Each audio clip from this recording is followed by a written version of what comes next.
everybody, Dr. Ian, and we're doing a really interesting segment today. Every woman in this audience knows if they go to a certain type of store, they can buy a size 2 or size 4. And if they go to a designer store, they're gonna have to buy a 10 or a 12. So, I mean, we all play the numbers game when it comes to size, and we all tell each other, especially the ladies that I know, tell each other, size doesn't matter. Well, today we're gonna talk about that same concept when it comes to your actual body. Muscle versus fat. So I think we're going to be shocked by a little bit of the photographs we're going to see and the information we're going to get. Dr. Ian, let's just talk about fat versus muscle. What is the difference in weight between the two? So muscle does weigh more than fat per unit volume because it's more dense.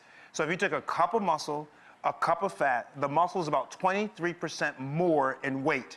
Okay, this brings us to our next guest. This is Kelsey. Let's go over to Kelsey Wells. Yep. Hey, Kelsey. So, guys, good to see you. She launched this. Can you put up that shot, guys? She has a viral video. Now, if you were going to look at those 3 pictures and you had to guess where she weighed the least, I think universally we would all pick the slammin' hot picture on the end. That's right. Where she looks like a twig, right? Everybody agrees, right? The audience agrees, right? Yes. Absolutely. You look the most fit in that picture, but you also look the thinnest, the leanest.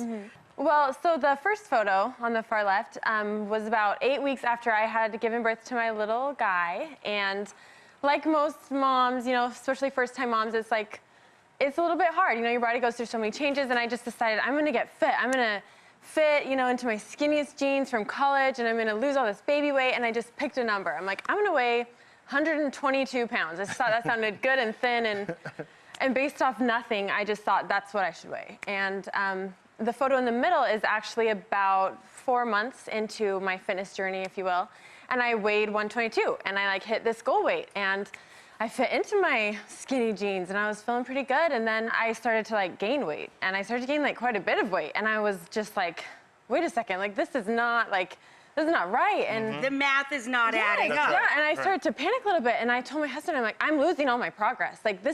What am I doing? You know, I feel great, and he's like, well, then it doesn't matter.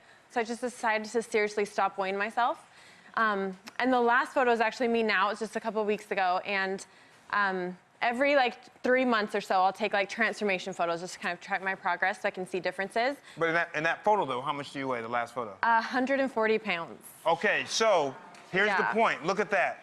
Everyone thought that photo she weighed the least, when in actuality, she weighed a lot more than she did in the middle photo, which, you know, so here's the... And she's clearly trimmer, fitter, littler in circumference. That's right. So you would think that she weighed the least, but she didn't weigh least. That's amazing. Is that weird? Yeah. But you look amazing, though. And this is why we make a point about the scale. So first of all, let's talk about fat.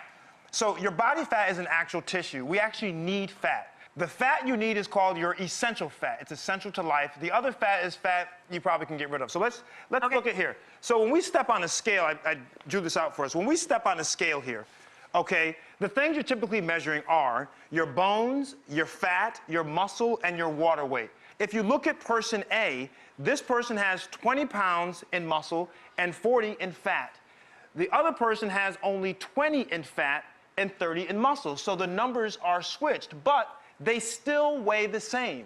So, but they look very different. Look very different because, as you can see in her pictures, the person A who has more fat is going to look bigger and more curvier than the person who has less fat. So the key is when you're stepping on the scale, it's just not the number on the scale, it's the ratio of the things that you are trying to measure. And that's very important.